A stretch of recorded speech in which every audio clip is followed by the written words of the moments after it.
and gentlemen, welcome back to Driven Wild. Today, we are talking about shop and pay orders on Grubhub. So with every platform in the gig economy, one of the opportunities that you're going to have is to go into a store, shop for the items, and deliver them to the customer. And Grubhub is now implementing that in select markets, the shop and pay order. Now, I do want to be clear that I have not received these orders personally, but I did see this on their website and I wanted to get out ahead on it. So with that said, I want to go over everything you must know about shop and pay orders on Grubhub, what they tell you versus how it actually is based on industry standards and everything in between. But before we do that, let's go over a quick disclaimer. The content of this video does not contain and is never intended to be legal, business, financial, tax, or health advice of any kind. This video is for entertainment purposes only. It is advised that you conduct your own research and consult with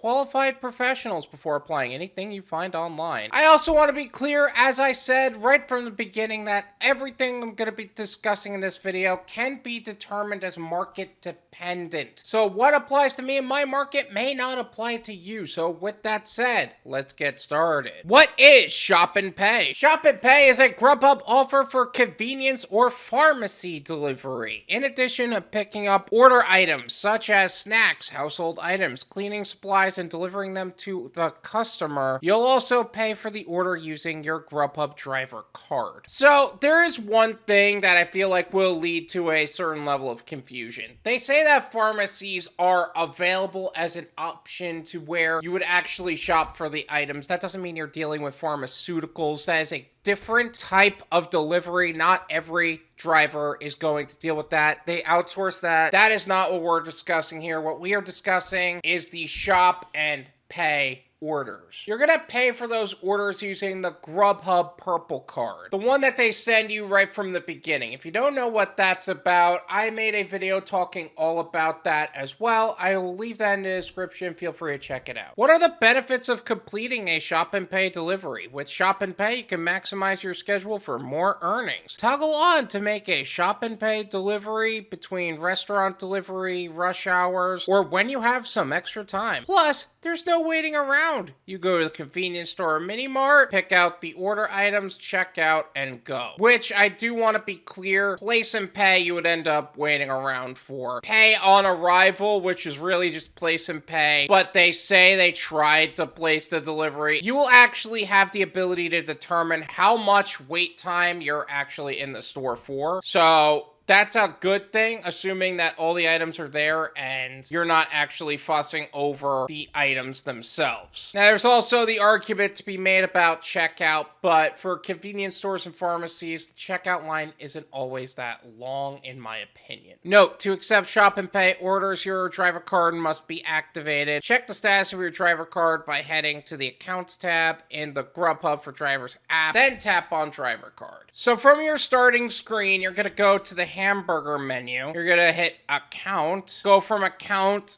to driver card, and manage your driver card from there. Again, I made a video talking all about that. It's still gonna be in the description. You can go over the details of that if need be. How do I know if an offer is a shop and pay offer? Once you have toggled on to receive offers, you may get sent shop and pay offers. Shop and pay offers have purple bolded text you will see on the offer screen, which it'll look something like that, which I do want to go over this screen really quick. I don't typically do this, but I do want to make a notation on this subject. Whenever I look at shop and pay orders on Instacart, DoorDash, Uber Eats, wherever, I am thinking about the number of items. Because the idea of a shop and pay order being maximum value is how quickly you can get that order together and checked out. Rite Aid, $22.67 order for 2.2 miles. That seems solid, right? But you don't know how many items are in that order. It only says one order, which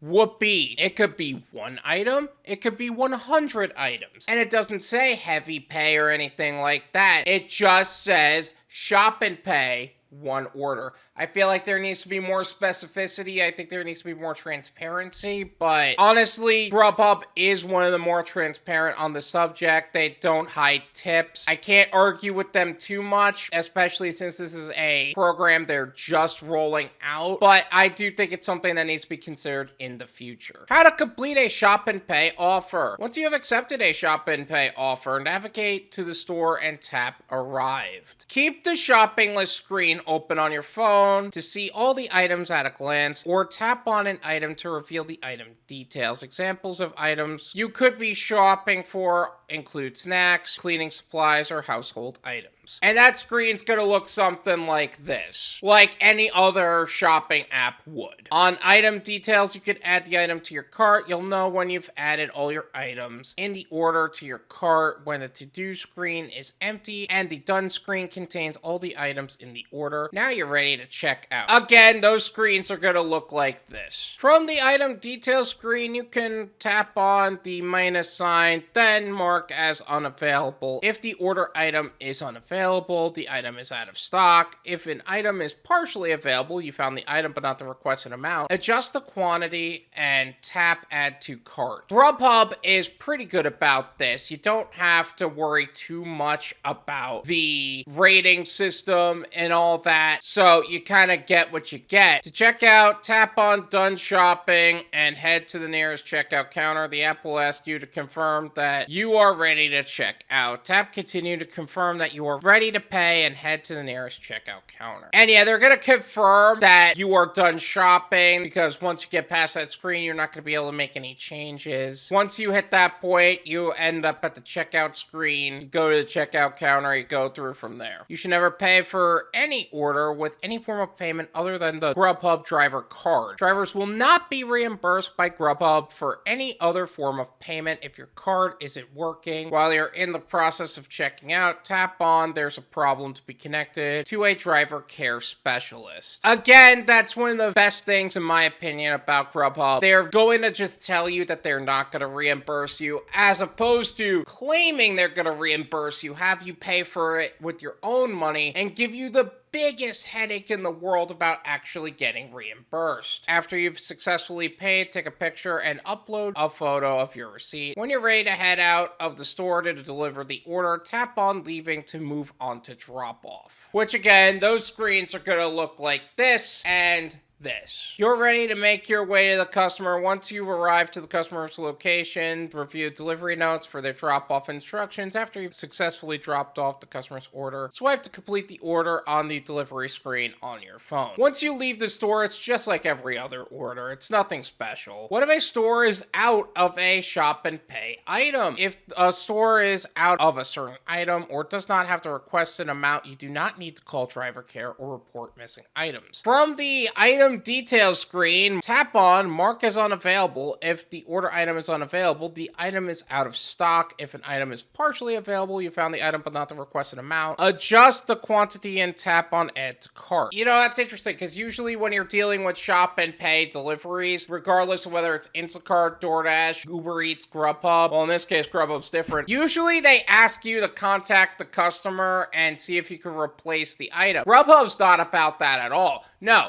they don't have it, they don't have it. It's that simple. I kind of like that, I'm not gonna lie. Don't contact driver care, don't contact support, mark that they only have some of it or none of it, and move on. I do have some side notes about shop and pay orders that I would like to go over. Risks of the purple card. So I've mentioned this in my video about the purple card, but since we're talking about shop and pay, I do feel like I need to go over this. There is an inherent risk of using the purple card where there is a potential chance that you could get deactivated for just using it. Because if the items in the app are cost differently than the items in the store, they will potentially notate that you overcharged the card. Because of that, you are going to get deactivated for fraudulent activity. Now, again, sometimes that's because you got a dirty driver trying to add on items and keep it to themselves and put it on the customer's tab or Grubhub's tab, in which case they should be deactivated. But in the case that it's just inflation being inflation, that's not your fault as the driver. That's their fault as the store. That's the company's fault for not updating their systems. That's not your fault, but you're going to be deactivated for it. Return on time. I touched on this earlier, but I do want to make a more deeper point on it. I'm sure if you've been in business or you know anything about business at all or investing, you've heard of a concept called ROI, which is return on investment. Whenever you're dealing with service workers, you have to consider return on time. How much time are you putting in and how much of a return are you getting on said time? You want to keep the amount of time you're putting in as low as possible while at the same time getting the amount of money from the amount of time you put in as high as possible. So if you're going to accept an order from a shop and pay order, you're going to need a high return on time. But because there's no item count, like we were saying before, you have no idea what your ROT is going to be until you have accepted the order, which is nonsense. This is why the item count is so necessary for shop and pay orders, because we don't know what our ROT is going to be. So keep that in mind. That is something you do need to consider as a gig worker. Instacart does it better. Whether it's the base pay or the tips for larger orders, and we'll go over that concept a different day, Instacart just has it better in terms of making the most out of shop and pay orders. $2 base pay or $7 base pay? Do you want the order to be super dependent on tips in order to be worth it? Or do you want it to be like $2 or $3 and suddenly that's what makes the order worth it? Because here's the reality. Grubhub's system is not built for shop and pay. It's really not. So Instacart's gonna do it better than a lot of these food delivery apps do. Are shop and pay orders worth it? Okay, look, I've stated my opinion. And in my market, not only have I not received it, if I do receive it, I'm probably not going to do them because my return on time won't be that great, number one. Number two, I won't have an item count until it's too late. But there are some people that will swear by shop and pay orders because those are the most lucrative in their market. Like the top 5% of orders are shop and pay on DoorDash in their market. But on Grubhub, that may or may not be the case. I'm just saying you gotta be able to test it in your market and determine for yourself whether or not shop and pay orders are worth it when they become available in your market. Did I miss anything? Is there something else about Grubhub shop and pay orders that I did not cover in this video? Let me know in the comments. Let's make sure that everything that needs to be said about shop and pay orders is said and everyone is prepared to take them when they become available in their respective markets. Thank you so much for watching. I really appreciate it. As always, make sure to hit the like button, subscribe if you're new, and I'll see you guys next time. Peace.